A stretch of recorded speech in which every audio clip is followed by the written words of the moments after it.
Hello guys and welcome to my cute YouTube channel. So I hope you all are fine and doing well. So guys आज हम कर रहे हैं multiplexing जो कि है DCN का थर्ड टॉपिक. इससे पहले हमने 2 लेक्चर कर चुके हैं. मैंने प्लेलिस्ट बना दी है DCN इंपॉर्टेंट क्वेश्चन के नेम से. You can go and check them. So आज का क्वेश्चन है what is multiplexing and differentiate between frequency division multiplexing and time division multiplexing in detail. Okay इससे पहले हम स्टार्ट करेंगे. इस चैनल को ज़रूर सब्सक्राइब कर दें, वीडियो को लाइक करें, अपने फ्रेंड्स के साथ शेयर करें और वीडियो को एंड तक देखें. और हाँ, अगर किसी और टॉपिक पे वीडियो चाहिए या अगर कोई डाउट है तो आप मुझे कमेंट सेक्शन में कमेंट करके बता सकते हैं. So what is multiplexing? This is the first question arise. Multiplexing is the sharing of a medium or bandwidth. In a simple manner we can say, okay, what we can say, multiplexing is the sharing of a medium or bandwidth. Okay, but what it do? It is the process in which multiple signals coming from multiple sources and are combined and transmitted over a single communication or physical channel we can say. Okay, सो ये क्या कह रहा है कि ये एक process है जिसमें मल्टीपल सिग्नल्स को हम कंबाइन करते हैं और वो मल्टीपल सिग्नल्स कहाँ से आ रहे हैं? मल्टीपल सोर्सेज से आ रहे हैं, डिफरेंट सोर्सेज से आ रहे हैं. उनको हम कंबाइन करते हैं, कंबाइन करा, ठीक है, और ट्रांसमिट कर दिया over a single communication line और फिजिकल लाइन. ठीक है, वो आगे का काम डी मल्टीप्लेक्सर का है जो इससे अपोजिट वर्क करता है. ठीक है, नेक्स्ट है, अब ये देखो यहाँ पे एन इनपुट्स हैं और इसको हमने सिंगल कम्युनिकेशन लाइन पे ट्रांसफ़र करा कंबाइन करके. ठीक है, अब आगे डी मल्टीप्लेक्सर में क्या होगा? इनपुट क्या है? सिंगल है और आउटपुट्स क्या है? एन है. इससे अपोजिट वर्क होता है. नेक्स्ट है types of multiplexing. So there are basically we can say 3 types of multiplexing: frequency division multiplexing, time division multiplexing and wavelength division multiplexing. So we can discuss one by one. First is frequency division multiplexing.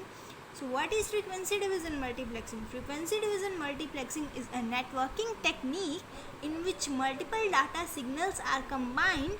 ये तो हमें पता ही है, multiple data signals को combine करते हैं. Multiplexing में हमने ये पढ़ लिया. ठीक है, बट इसमें क्या होता है? फॉर साइमल्टेनियस ट्रांसमिशन, मतलब कि जो उनका ट्रांसमिशन हो रहा है वो एट द सेम टाइम होगा, साइमल्टेनियस होगा. ठीक है, there is a suitable frequency gap between 2 adjacent signals, मतलब कि जैसे 2 एडजेसेंट सिग्नल्स हैं उनके बीच में फ्रीक्वेंसी का थोड़ा सा गैप होगा टू अवॉइड ओवरलैपिंग, ताकि ओवरलैपिंग ना हो जाए. ठीक है, and each source transfer it's signal in the allotted frequency range, और हर एक सिग्नल को एक हम फ्रीक्वेंसी रेंज अलॉट कर देते हैं इन case of FDM, so that क्या हो कि उनके बीच में गैप रहे और ओवरलैपिंग ना हो.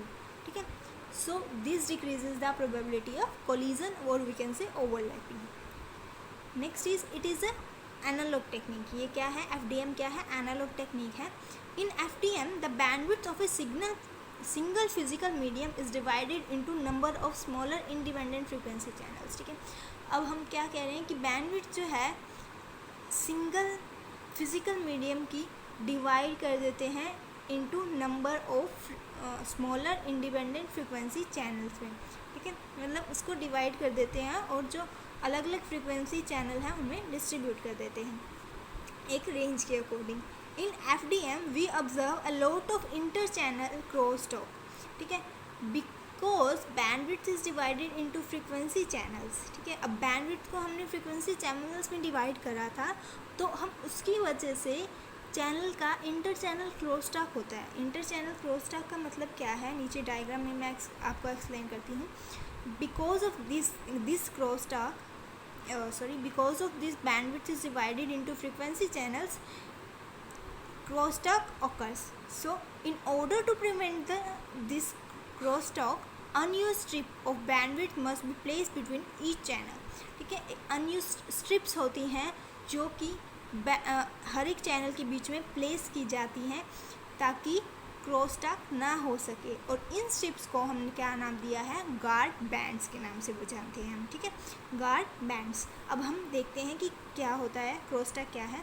जैसे ये बैंडविड्थ डिवाइडेड है, ठीक है, चैनल्स के बीच में, फ्रीक्वेंसी चैनल्स के बीच में। अब उसमें क्या है, ये बीच में जो गैप है ना, अब इनके बीच में आपस में कोलिजन कह लो या क्रॉस टॉक कह लो या कुछ भी कह लो, ना हो जाए, इसलिए ये जो यहाँ पे ये जो गैप है, ये जो गैप है, ये जो गैप है, यहाँ पे हम स्ट्रिप्स का यूज़ करते हैं जिनको हम गार्ड बैंड्स बोलते हैं। Okay guys, I hope you are understanding.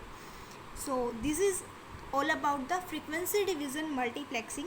Now second type is time division multiplexing. So what is time division multiplexing? frequency division multiplexing क्या था, एनालॉग टेक्निक थी, बट टाइम डिवीजन मल्टीप्लेक्सिंग क्या है, digital technique है, but it also work with analog signals. ठीक है, analogue signal के साथ भी वर्क कर सकती है, इसकी कोई मतलब ऐसी लिमिटेशन नहीं है। इन FDM टेक्निक, FDM में क्या हो रहा था, ध्यान से देखना, all signals operate at the same time, simultaneous जा रहे थे ना, विद डिफरेंट फ्रीक्वेंसी डिफरेंट थी ताकि ओवरलैपिंग ना हो जाए। But in case of TDM में क्या होगा, all signals operate at the same frequency with different time, मतलब वो क्या जा रहे थे, साइमल्टेनियस जा रहे थे और फ्रीक्वेंसी डिफरेंट थी, बस इसमें क्या है, फ्रीक्वेंसी सेम है और टाइम डिफरेंट है। ठीक है, in TDM technique the total time available in the channel is distributed among different user।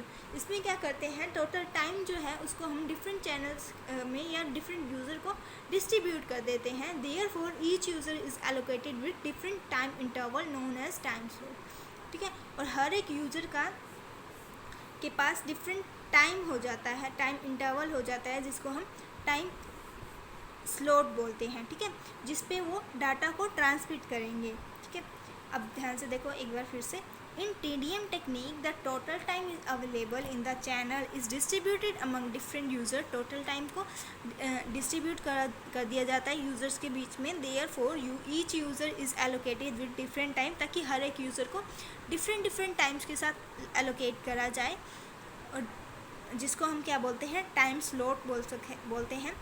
Eight which data is to be transmitted by the sender, जिस पे डाटा ट्रांसमिट किया जाता है, जिसके थ्रू, मतलब डिफरेंट टाइम स्लॉट्स हैं हर एक user के, तो वो उसी टाइम स्लॉट्स के अकॉर्डिंग डाटा को सेंड करेंगे। ठीक है, नेक्स्ट है the user takes control of the channel for a fixed amount of time. अब डिफरेंट टाइम स्लॉट्स हमने यूज़र्स को अलाउड कर दिए हैं, तो मतलब वही बात है कि जिसका जितना टाइम होगा वो उतने टाइम के लिए ही कंट्रोल करेगा ना चैनल को।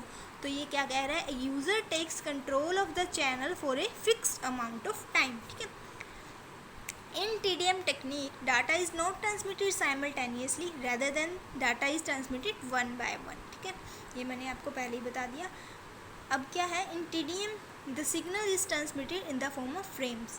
अब जो सिग्नल्स हैं TDM में फ्रेम्स की फॉर्म में ट्रांसमिट होते हैं। ठीक है, अब क्या कह रहा है कि there are 2 types of TDM। TDM जो है वो 2 टाइप्स के होते हैं, एक होता है साइक्रोनस TDM, एक होता है असाइक्रोनस TDM। तो हम थोड़ा सा पढ़ते हैं इसके बारे में, और फिर उसके बाद हम थर्ड टाइप पे चलेंगे। सी गाइस है, a synchronous TDM is a technique in which time slot is pre-assigned to every device। ठीक है, इसमें क्या होता है, साइक्रोनस TDM में टाइम स्लॉट जो है वो पहले से ही असाइन होते हैं। ठीक है, यूज़र्स को या फिर डिवाइसेस को। ठीक है, जो यूज़र सेंड कर रहा है या फिर जो डिवाइस है सेंड कर रहा है। ठीक है, और इसमें क्या होता है, in synchronous TDM each device is given some time slot irrespective of the fact the device contain the data or not. अब ये क्या कह रहा है, हर एक डिवाइस को टाइम स्लॉट प्रोवाइड किया जाता है, और ये नहीं देखा जाता कि उसके पास डाटा है भी या नहीं है सेंड करने के लिए। ठीक है, सबको ही टाइम स्लॉट दिया जाता है। अब ये 2 चीज़ें हमने पढ़ ली, एक तो क्या होता है TDM साइक्रोनस TDM में टाइम स्लॉट है जो वो पहले से असाइन होते हैं, और जो टाइम स्लॉट दिया जाता है वो सबको, सारे डिवाइसेस को दिया जाता है, इरिस्पेक्टिव ऑफ द फैक्ट कि उस डिवाइस के पास डाटा है सेंड करने के लिए या नहीं है। नेक्स्ट क्या है, in synchronous TDM signals are sent in the form of frames, हमने पढ़ लिया। If a device does not have data for a particular time slot, अब किसी डिवाइस के पास अगर डाटा नहीं है सेंड करने के लिए, बट उसको तो टाइम स्लॉट मिला हुआ है, तो वो क्या करेगा, तो वो एम्प्टी स्लॉट को सेंड कर देगा। ठीक है, empty slot will be transmitted. Next क्या है, the most popular synchronous TDM are T1 multiplexing, ISDN multiplexing and SONET multiplexing. ठीक है, if there are n devices then there are n slots, क्योंकि हर एक डिवाइस को स्लॉट देगा, ये नहीं देखेगा कि उसके पास डाटा है या नहीं है। But in case of asynchronous TDM क्या होता है, let's see. An asynchronous TDM is also known as statistical TDM। ठीक है, इसको हम स्टेटिस्टिकल TDM भी बोलते हैं। C. An asynchronous TDM is a technique in which time slots are not fixed and is as in case of synchronous TDM।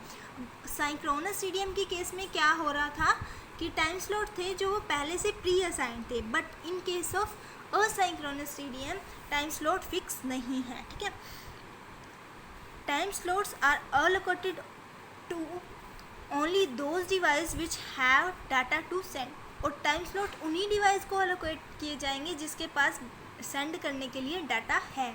जिनके पास data नहीं है उनको टाइम स्लॉट नहीं दिए जाएंगे। ठीक है, therefore we can say that asynchronous time division multiplexer transmits data only from active workstation। Active workstation से ही वो असाइक्रोनस ट्रांसमिशन डाटा को ट्रांसमिट करता है। मतलब क्या है कि जिन डिवाइसेस के पास डाटा है वो सिर्फ उन्हीं को टाइम स्लॉट देता है और उन्हीं से ट्रांसमिट करता है।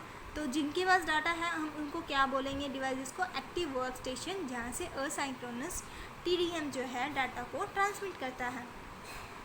नेक्स्ट है an asynchronous TDM total speed of input line can be greater than the capacity of the channel. इसमें क्या है, टोटल स्पीड जो है इनपुट लाइंस की जो हम दे रहे हैं इनपुट, वो ग्रेटर होएगी कैपेसिटी ऑफ चैनल के। ठीक है, इन asynchronous TDM each slot contains an address part. अब हर एक स्लॉट को क्या दिया जाता है, एड्रेस पार्ट दिया जाता है। क्यों, क्योंकि उसको आइडेंटिफाई करने के लिए कि वो वाला डाटा कौन से सोर्स से आया है। ठीक है, एड्रेस और फिर डाटा। नेक्स्ट है हमारे पास wavelength division multiplexing, that is WDM। Now what is wavelength division multiplexing? Wavelength division multiplexing is same as FDM except that the optical signals are transmitted through the fiber optics cable। ठीक है, although it is same as FDM but in case of WDM क्या होता है, optical signals को transmit कर सकते हैं हम with the help of optical cable. ठीक है, WDM is used on fibre optics to increase the capacity of a single fibre. Single fibre की कैपेसिटी को इंक्रीज करने के लिए WDM को हम फाइबर ऑप्टिक्स में यूज़ करते हैं। It is an analogue multiplexing technique. ठीक है, FDM क्या था, एनालॉग था। TDM क्या था, एनालॉग भी कर सकता है, डिजिटल भी कर सकता है। बट WDM क्या है, ये फिर से एनालॉग टेक्निक है। Optical signals from different source are combined to form a wider band of light with the help of multiplexer. ठीक है, ऑप्टिकल सिग्नल्स को डिफरेंट सोर्स से आ रहे हैं और उनको कंबाइन किया जाता है, क्या वाइडर बैंड बना लिया जाता है लाइट का, किसकी हेल्प से, मल्टीप्लेक्सर की हेल्प से, और फिर उसको ट्रांसमिट कर दिया जाता है। At the receiver end demultiplexer separates the signal to transmit them to their respective destination. Multiplexer क्या करेगा, उनको कंबाइन करेगा, ठीक है, to form a wider band of light. But demultiplexer क्या करेगा, उनको सिग्नल को सेपरेट कर देगा और जो उनकी डेस्टिनेशन है उसके पास सेंड कर देगा। नेक्स्ट है multiplexing demultiplexing achieved by using A prism. इसमें WDM में मल्टीप्लेक्सिंग और डीमल्टीप्लेक्सिंग कैसे होती है, प्रिज्म की हेल्प से होती है, क्योंकि फाइबर ऑप्टिक केबल होते हैं ना। ठीक है, ये क्या हो रही है, मल्टीप्लेक्सिंग हो रही है, सिंगल लाइन में कन्वर्ट कर दिया, और यहाँ पे क्या हो रही है, डीमल्टीप्लेक्सिंग हो रही है, इसको सेपरेट सिग्नल्स में डिवाइड कर दिया। नाउ नेक्स्ट क्वेश्चन था हमारा, what is the difference means differentiate between time division multiplexing and frequency division multiplexing. So हम देखते हैं ये क्या होते हैं। तो TDM क्या होता है, टाइम डिवीजन मल्टीप्लेक्सिंग। FDM क्या होता है, फ्रीक्वेंसी डिवीजन मल्टीप्लेक्सिंग। नेक्स्ट है TDM works with digital as well as analogue signal as we know earlier. So FDM works only with analogue signals. Okay, TDM has low conflict, FDM has high conflict. Next है wiring और chip of TDM is simple. ठीक है, but in case of FDM wiring और chip is complex. TDM क्या होता है, efficient होता है, बट FDM क्या होता है, इनएफिशिएंट होता है। TDM में क्या होता है, शेयरिंग टाइम को शेयर किया जाता है, बट इसमें क्या होता है, फ्रीक्वेंसी को शेयर किया जाता है, अलग अलग फ्रीक्वेंसी दी जाती है, डिफरेंट फ्रीक्वेंसी होती है, मतलब हर एक स्लॉट की। इसमें अगले नेक्स्ट क्या है, इन TDM साइक्रोनाइजेशन पल्स इज नेसेसरी। इसमें साइक्रोनाइजेशन पल्स की ज़रूरत होती है, मतलब जो साइक्रोनाइज TTM होता है उसमें पहले से प्री असाइंड टाइम स्लॉट होते हैं, इसलिए साइक्रोनाइजेशन पल्स की ज़रूरत होती है। But in case of FDM guard bands की ज़रूरत होती है ताकि उनका क्रॉस स्टाक ना हो जाए, ठीक है, ओवरलैपिंग ना हो जाए, ठीक है। तो ये थे डिफरेंस इनके बीच में, TDM और FDM के बीच में। और आज हमने पढ़ा मल्टीप्लेक्स का सारा टॉपिक हमने कंप्लीट कर लिया है। नेक्स्ट क्वेश्चन या फिर नेक्स्ट लेक्चर में हम पढ़ने वाले हैं मॉड्यूलेशन और मॉड्यूलेशन टेक्निक्स क्या होती है different. So guys stay tune and subscribe the channel please. Thank you all, keep supporting guys, thank you.